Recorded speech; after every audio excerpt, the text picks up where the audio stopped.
BA part first में अपने संसाधन एवं पर्यावरण भूगोल में अपन ने जो टॉपिक छोड़ा था, अभी पिछले सप्ताह में अपने प्रदूषण चल रहे थे, पॉल्यूशन।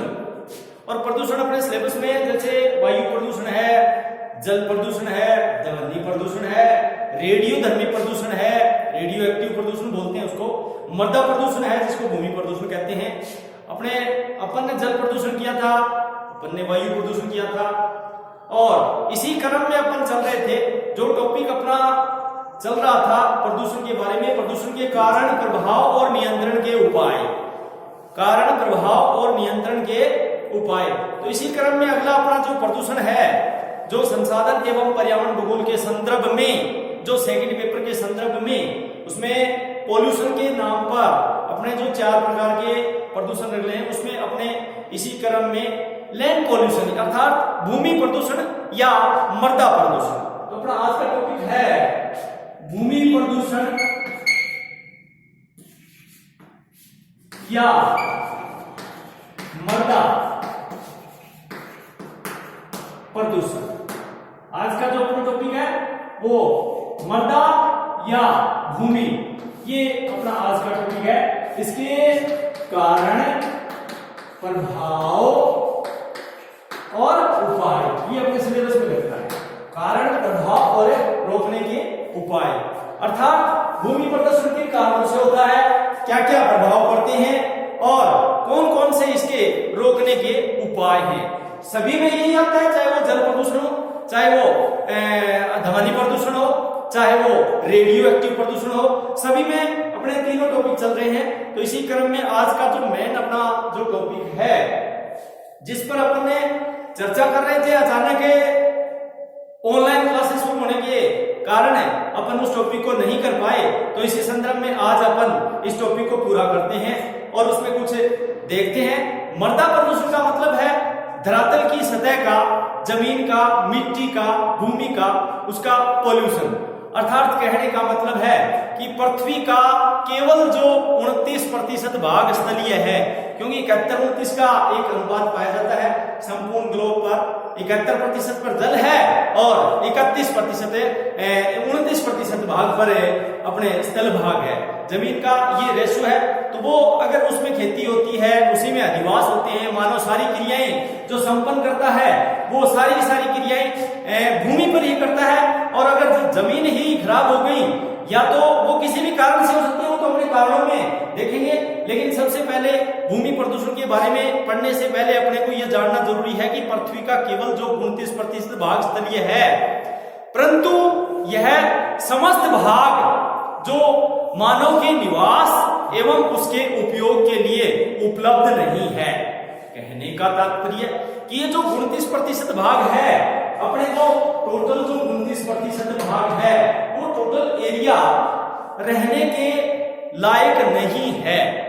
अर्थात जो स्थलीय भाग है, उनके आधे से अधिक क्षेत्र में अपने जो स्थायी हिम है वो भी है, और मरुस्थल भी हैं, और पर्वत भी हैं।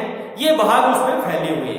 कहने का मतलब है कि जो आधे से अधिक 29% भाग तो है, लेकिन उसका आधा से अधिक भाग है, उस पर पर्वत भी है, स्थायी हिम भी है, हिम जो जिसमें ग्लेशियर बोलते हैं अपने, वो भी है, पर्वत भी है, और विभिन्न प्रकार के जो मरुस्थल हैं, जैसे सहारा है, अटाकामा है, सोनोरान है, थार का मरुस्थल है, ये सारे भाग भी विस्तृत हैं। कहने का मतलब है जो मानवीय उपयोग के अयोग्य है, मानवीय के उपयोग के अयोग्य है ये सारी चीजें। अर्थात जो शेष आधा भाग पर ही जो मानव का आवास है। कहने का मतलब है कि भूमि का कोई भी जो दुरुपयोग न केवल वर्तमान में बल्कि जो भावी पीढ़ियों के लिए भी समस्याएं पैदा कर सकता है। अर्थात जो भावी पीढ़ियों के लिए भी समस्याएं पैदा कर सकता है। कहने का मतलब यह है कि इसमें जो भूमि का कोई भी दुरुपयोग न केवल अपने वर्तमान में बल्कि भावी पीढ़ियों के लिए भी यह जो टोटल चीजें हैं वो समस्या पैदा कर सकता है। तो इसी संदर्भ में अपने भूमि प्रदूषण चल रहे थे और इस भूमि प्रदूषण के कारण जो चीजें भूमि का सबसे जो महत्वपूर्ण हिस्सा होता है वो मिट्टी होती है। अपने को सबको पता है कि मृदा भूमि का सबसे जो महत्वपूर्ण हिस्सा होता है जिसपे खेती होती है, अधिवास होती है। मानव सभ्यता मानव सभ्यता मृदा में पनपती है, मृदा में ही विलीन होती है। कहने का मतलब है कि मिट्टी सबसे महत्वपूर्ण एक अजैविक संसाधन है जो मानव का सबसे महत्वपूर्ण एक संसाधन माना जाता है और इसी मिट्टी के माध्यम से टोटल जो कृषि के रूप में उपयोग में होता है, जो खाद्यान्न है, भरण पोषण है, मानव अपने जीवन में काम में लेता है और उसी भूमि पर ही नगर, उद्योग, परिवहन ये सारे अनेक विकास के कार्य भी संपादित होते हैं, मानव संपादित करता है। भूमि प्रदूषण मानवीय क्रियाकलापों से उतना नहीं होता। कहने का मतलब यह है कि भूमि प्रदूषण मानवीय क्रियाकलापों से उतना नहीं होता जितना कि ठोस अपशिष्ट जिसको बोलते हैं अपने, जो ठोस अपशिष्ट का मतलब यह है कि जो सॉलिड चीज होती है, जो जमीन के अंदर गलती नहीं है, जमीन में मिट्टी में मिलती नहीं है, ठोस अपशिष्ट पदार्थों के जो निस्तारण है उनकी समस्या ज्यादातर विकसित देशों में अधिक है और वो ठोस अपशिष्ट किसी भी रूप में हो सकते हैं। अपने घरों से निकला हुआ कचरा हो सकता है, कृषि से अपशिष्ट हो सकता है, उद्योगों से अपशिष्ट हो सकता है, वो नगरपालिका द्वारा डाला हुआ अपशिष्ट हो सकता है। वो किसी भी क्षेत्र में ठोस अपशिष्ट जो होता है, सॉलिड जो चीज होती है, वो मिट्टी में डाल दी जाती है और मिट्टी को प्रदूषित करती है।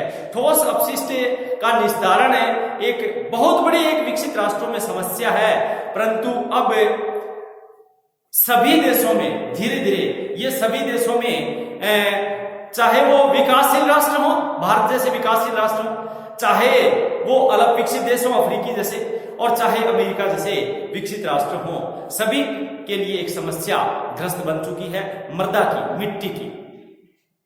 ठोस अपशिष्ट पदार्थों के अंतर्गत घरेलू अपशिष्ट जिसमें प्लास्टिक होता है और कांच के बर्तन, कांच का सामान, जितने भी कांच होता है वो सारा आता है, कूड़ा करकट आता है, ये सारी चीजें टूटे फूटे अनुपयोगी पदार्थ होते हैं जिसमें अपने बोलते हैं कि टीन के डिब्बे हैं, कांच का जो जार है, कुछ भी हो सकते हैं इसमें, वो ठोस अपशिष्ट में आते हैं। इसके अलावा खनन से प्राप्त अपशिष्ट पदार्थ भी औद्योगिक इकाइयों का एक बहुत बड़ा कूड़ा करकट, कचरा आदि सम्मिलित है और इन सब पदार्थों का एक जो सम्मिलित रूप है वो जैसे जलराशियां होती हैं, नदियां होती हैं, झीलें होती हैं, तालाब होता है, ये जलराशियां हैं, उनमें बहा दिया जाता है या विसर्जित कर दिया जाता है या फिर बह करके चले जाते हैं और वह भूमि पर जो ढेर के रूप में कचरा छोड़ दिया जाता है। अकेले संयुक्त राज्य अमेरिका में यदि उदाहरण लें, यूएसए में अकेले में यदि उदाहरण लें तो 30 मिलियन जो एक विशेष प्रकार के जो जिसको बोलते हैं अपने 60 मिलियन डिब्बे, 100 मिलियन टायर, ये सारे टूटी फूटी गाड़ियां और शीशियां जिसको बोलते हैं, छोटी छोटी दवाइयों की शीशियां कांच की, वो 30 मिलियन, 60 मिलियन डिब्बे, 100 मिलियन अपने ये टायर वगैरह और 8 मिलियन टूटी फूटी ये गाड़ियां और स्वचालित जो वाहन होते हैं और लाखों अन्य प्रकार के जो उपकरण हैं वो भी ये सारे के सारे विसर्जित किए जाते हैं जो एक ठोस अपशिष्ट में शामिल हैं, जो मृदा प्रदूषण को प्रदूषित करने में उनका मुख्य हाथ होता है। इस प्रकार से यदि भिन्न देशों में यदि इसका उदाहरण देखा जाए तो जल में विसर्जित भी किया जाता है।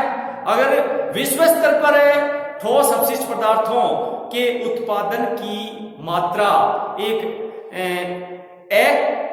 जिसको अकार्यनीय कह सकते हैं, अपने कोई अंकन नहीं किया सकता, परंतु यह तो निश्चित है कि इन पदार्थों के निस्तारण की समस्या पर्यावरण के लिए खतरा बन गई है, पर्यावरण के लिए खतरा बन गई है। भूमि प्रदूषण का तात्पर्य यदि देखें, भूमि प्रदूषण कहते किसको हैं, डिफाइन करें यदि कि लैंड पोल्यूशन क्या है, तो इसको सिंपल शब्दों में यदि समझा जाए तो भूमि प्रदूषण का तात्पर्य है मिट्टी के उन भौतिक, रासायनिक एवं जैविक परिवर्तनों से है। अर्थात कहने का मतलब है कि भूमि प्रदूषण का तात्पर्य मिट्टी के उन भौतिक, रासायनिक एवं जैविक परिवर्तनों से है जो मानवीय हस्तक्षेप तथा भूमि के दुरुपयोग का दुष्परिणाम होते हैं। अर्थात मिट्टी के गुणों एवं उत्पादकता में ह्रास उत्पन्न करते हैं, उनके उत्पादकता में ह्रास उत्पन्न करते हैं। एक उसमें गुणवत्ता में कमी आ जाती है, ह्रास, गुणवत्ता में कमी आना अर्थात है उसकी गुणवत्ता में कमी आ जाना। अब ये अपने किसी में शामिल कर सकते हैं, अवांछनीय तत्व जिसको बोलते हैं, अवांछनीय तत्व मिल जाते हैं, उसमें ह्रास आ जाता है, उसमें उत्पादकता घट जाती है, राख जैसा रंग हो जाता है, घुसर हो जाती है, मृदा अपना उपजाऊपन खो देती है।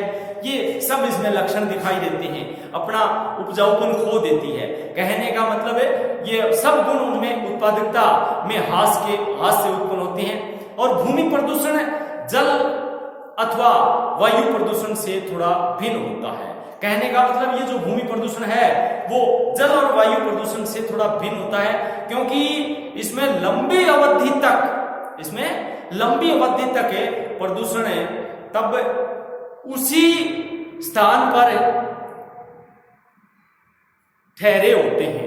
कहने का मतलब यह है कि इसमें लंबी अवधि तक जो पॉल्यूंट होते हैं, जिसको बोलते हैं हमने प्रदूषक तत्व होते हैं, जैसे कचरा है, ठोस अपशिष्ट पदार्थ है, प्लास्टिक है, ये सारे अपने तत्व मान जाते हैं, ये प्रदूषक माने जाते हैं। तो ये क्या है, उसे स्थान पर ठहरे रहते हैं, ठहरे होते हैं। और तीव्र जो नगरीकरण के कारण भवन निर्माण होने से खुली भूमि की कमी हो जाती है, खुली भूमि नहीं मिलती है। और इस खुली भूमि में जो कमी होती है उनके निस्तारण के लिए जो स्थान होता है, जिसको अपने भूमि बोलते हैं, जिसके लिए स्थान होता है वो उपलब्ध नहीं होता है, भूमि उपलब्ध नहीं होती है।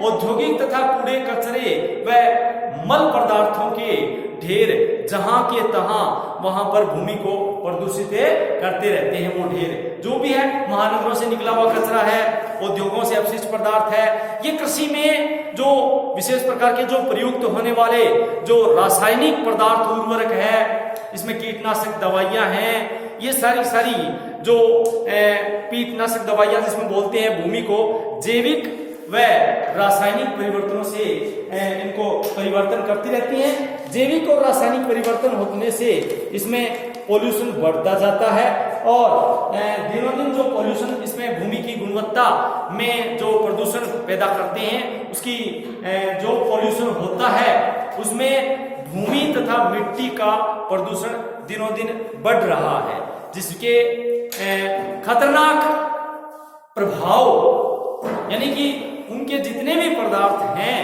और सूक्ष्म जीवाणु वो भोजन श्रृंखला या जल के माध्यम से मानव के शरीर में पहुंच जाते हैं और इससे जो नियंत्रण तथा उसका उचित प्रबंधन की तुरंत आवश्यकता पड़ती है। उसका नियंत्रण और उसकी जो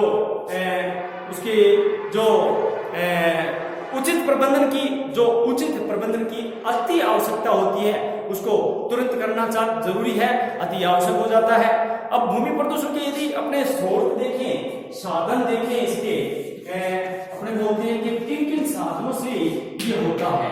तो स्रोत में बड़े रूप से यदि देखें तो घरेलू कूड़ा कचरा जिसको बोलते हैं, घरों से निकलने वाला जो कचरा है, घरेलू कूड़ा कचरा एवं मल पदार्थ होता है, उनसे भूमि प्रदूषण या मृदा प्रदूषण अधिक फैलता है। घरेलू कूड़ा कचरा के अंतर्गत क्या क्या चीजें होती हैं, जिसमें कूड़े कचरे की जो मात्रा प्रत्यक्ष संबंध मानवीय समृद्धि से है, इनका सीधा प्रत्यक्ष मानवीय समृद्धि से है। क्योंकि ज्यादातर क्या होता है कि एक स्टडी का वैज्ञानिकों ने ऐसा निकाला है कि एक अध्ययन के अनुसार यदि देखा जाए तो संयुक्त राज्य अमेरिका है वो अकेला 3.6 किलोग्राम कूड़ा प्रति व्यक्ति 3.6 किलोग्राम कूड़ा प्रति व्यक्ति प्रतिदिन, यानी कि लगभग 3.5 किलोग्राम जो कचरा है वो यूएसए में अकेला व्यक्ति बहाता है रोजाना। कहने का मतलब यह है कि उसकी जो औसत निकाली गई है। इसी प्रकार से यदि देखा जाए तो 800 ग्राम के लगभग भारत में और 200 ग्राम के लगभग ये जो अपने विकसित राष्ट्र हैं या विकासशील राष्ट्र हैं, ऑस्ट्रेलिया जैसे देश हैं, वो भी अपने बहाते हैं। तो भारत 1 किलोग्राम के लमसम में रोजाना प्रति व्यक्ति और प्रतिदिन कूड़ा बहाता है, तो उनसे मृदा प्रदूषण होता है। और इस प्रकार से जो इसका यदि प्रतिशत में लिया जाए तो 10% कूड़ा कचरा विभिन्न प्रकार के विकसित देशों में, और इससे जो कचरे से कूड़े कचरे से जो विभिन्न प्रकार की जो शीशियां हैं, प्लास्टिक है, इनकी यदि मात्रा देखी जाए तो विकसित राष्ट्रों में 42%। कहने का मतलब यह है कि लगभग यदि देखें तो इसका बड़े बड़े यदि रूप में यदि विकसित देशों में कूड़े कचरे में जो हाथ होता है वो 42% भाग अपशिष्ट कागज का होता है, 10% कूड़ा कचरे का होता है और 12% उसके भोजन का होता है, 8% धातु का होता है, 6% कांच का होता है और 10% जो राख की मात्रा होती है उनका होता है, कोयले से जो राख बनती है। इसके विपरीत भारत में विभिन्न जनसंख्या के आकार वाले नगरों में कूड़े कचरे की प्रकृति भी भिन्न होती है। जैसे राष्ट्रीय एक पर्यावरण इंजीनियरिंग संस्थान है जिसको नेरी बोलते हैं, नेरी, यानी कि नेरी के अनुसार ये नागपुर में है ना, ये नेरी बोलते हैं इसको, NEERI national engineering institute of research institute, यानी कि राष्ट्रीय इसका जो पर्यावरणीय इंजीनियरिंग संस्थान है नेरी, उसके अध्ययन के अनुसार एक आंकलन करें तो भारत में नगरों के जो राख और धूल की मात्रा है वो लगभग 32 से 47% तक है, लगभग 32 से 47% तक। उससे निर्मित जो पदार्थ हैं वो 33 से 42% और कार्बन की मात्रा है वो 12 से 16% तक है। कांच है, प्लास्टिक है, धातु है, ये सारे मात्र 1% है शेष बचे हुए। इस प्रकार से घरेलू कूड़ा कचरा एवं मल पदार्थ है भूमि प्रदूषण का मूल स्रोत है। कहने का मतलब घरेलू कूड़े कचरे से मृदा प्रदूषण सबसे ज्यादा होता है और उसके बाद में दूसरा आता है औद्योगिक एवं खनन से प्राप्त अपशिष्ट, यानी उद्योगों से और खान जिससे अपने खनिज संसाधन प्राप्त करते हैं खान खोद करके, और विभिन्न प्रकार के उद्योगों से उनसे भी विभिन्न प्रकार के जो प्रदूषण हो रहे हैं, मृदा प्रदूषण विशेष करके जिसमें विषैले औद्योगिक रसायन शामिल है और अपशिष्ट पदार्थों को विशेष करके जो विषैले जो पदार्थ है वो मिट्टी को प्रदूषित कर रहे हैं। कोयला तथा अन्य खनन उद्योग, धातु प्रसंस्करण और इंजीनियरिंग उद्योग बड़ी मात्रा में अपशिष्ट पदार्थों का जनक माने जाते हैं। इनमें सीसा, तांबा, अम्लीय रसायन आदि पदार्थ मिले रहते हैं जो मिट्टी को प्रदूषण करते रहते हैं, मिट्टी की प्रदूषण के मूल उत्तरदायी कारक माने जाते हैं। इस प्रकार से जो मुख्य रूप से उद्योगों में प्रयुक्त होने वाले कुछ जो औद्योगिक रासायनिक मिट्टी में मिलकर के और फसलों को प्रदूषित कर देते हैं, और उपभोक्ता जो वस्तुएं होती हैं उनमें भारी मात्रा में प्रदूषण होता है। खनन क्रिया से विस्तार से अनेक देशों में भूमि प्रदूषण एक बहुत बड़ा हिस्सा है। खनन क्रिया से भी भूमि प्रदूषण का एक बड़ा भाग जो मृदा प्रदूषण को, मृदा को क्षय करता रहता है, मृदा को कमजोर करता रहता है, और खनन से प्रति वर्ष हर साल लगभग 1.35 मिलियन टन कचरा पैदा होता है एक अनुमान के अनुसार। अब आता है तीसरा जो महत्वपूर्ण स्रोत है वो कृषि अपशिष्ट, खेतों से डंठल वगैरह है, फसलों से अपने कीटनाशक दवाइयां हैं, विभिन्न प्रकार के कृषि अपशिष्ट होते हैं, फसलें निकालते हैं। कृषि अपशिष्ट में अगर देखें तो एक अनुमान के अनुसार 1.8 मिलियन टन अपशिष्ट पदार्थ कृषि क्रियाओं से प्रतिवर्ष उत्पन्न होते हैं। इसके दौरान यदि देखें तो इनमें से 3/4 जो खाद्य होती है, खाद होती है अपनी, जो अपने बोलते हैं, उनके ढेर के रूप में भूमि पर एकत्रित कर दिया जाता है। यह अपशिष्ट पदार्थ जल को भी प्रदूषित करता है। इसके अतिरिक्त कीटनाशी दवाइयां होती हैं, धुआं होता है, विभिन्न प्रकार के धुआं उत्पन्न करने वाली जो मशीनें होती हैं वो भी प्रदूषण का कारण बनती हैं। जैविक जो नियोजकों में जैसे सीसा, पारा और एक आर्सेनिक जैसे विषैले रासायनिक जो पदार्थ हैं वो मिट्टी में मिलकर के पौधों के माध्यम से मानव स्वास्थ्य को हानि पहुंचाते हैं। इसके अलावा चौथा जो मूल अपना स्रोत है वो रेडियोधर्मी पदार्थों से मृदा प्रदूषण होती है। रेडियो एक्टिव पदार्थ होते हैं जमीन के अंदर, अपार शक्ति है, यूरेनियम है, थोरियम है, मोनोजाइट है, ये चीजें। और न्यूक्लियर पावर जो होता है, मानव परीक्षण करता है, विभिन्न प्रकार के समुद्रों में परीक्षण हो रहा है, धरातल पर परीक्षण हो रहा है, अपने पोखरण जैसलमेर में परीक्षण हुआ था। तो ये जो परीक्षण हो रही है, कहने का मतलब रेडियो एक्टिव पदार्थों से भी मृदा प्रदूषण एक बहुत बड़ा कारण है। परमाणु परीक्षण प्रयोगशालाओं में तथा उद्योगों द्वारा जो उत्पन्न रेडियोधर्मी पदार्थ है वो मिट्टी में परिवेशित होकर के उसे प्रदूषित करते हैं। अर्थात रेडियो एक्टिव पदार्थ भी मृदा प्रदूषण में मुख्य भूमिका निभाते हैं। इसके बाद में आता है जैविक संसाधनों द्वारा मृदा प्रदूषण। अब ये जैविक संसाधन जैसे मानव, पशुओं व पक्षियों के मल पदार्थ जो होता है वो मिट्टी में या मिट्टी को प्रदूषित करता रहता है। विकसित देशों में इसके अनेक रोग उत्पन्न होते हैं इनसे। इसके बाद में अपन ने मेन जो भूमि प्रदूषण के जो स्रोत देखे थे उसमें घरेलू कूड़ा कचरा, औद्योगिक एवं खनन से प्राप्त अपशिष्ट, कृषि अपशिष्ट, रेडियोधर्मी पदार्थों से मृदा प्रदूषण और लास्ट है जैविक संसाधन द्वारा मृदा प्रदूषण। अब आता है भूमि तथा मृदा प्रदूषण को नियंत्रण के रोकने के उपाय किस प्रकार से कंट्रोल किया जाए, इसको किस प्रकार से नियंत्रण इसको किया जाए। यानी उचित उपायों द्वारा ही भूमि प्रदूषण को नियंत्रित किया जा सकता है, उचित उपाय अपना करके। परंतु इससे निपटने के लिए तकनीकी तथा धन की बहुत आवश्यकता होती है।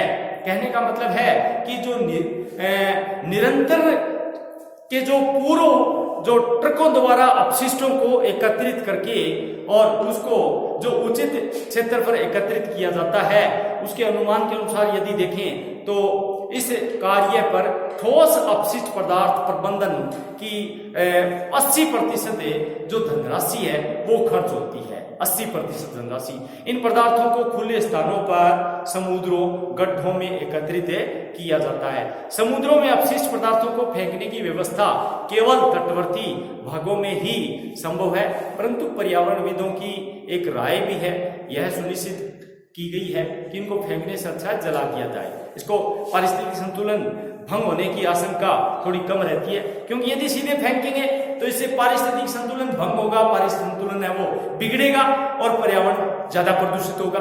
अपशिष्ट पदार्थों को सीधे जलराशियों में फेंकने की अपेक्षा उन्हें पहले एक अपचयित प्रक्रिया बोलते हैं, अपचयित कर लेना बेहतर होता है।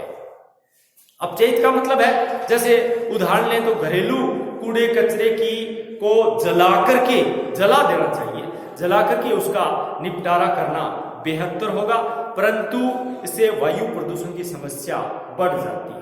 यदि उसको अपने जलाएंगे तो वायु प्रदूषण में जरूर, लेकिन वो कम होगा, इतनी से कम होगा।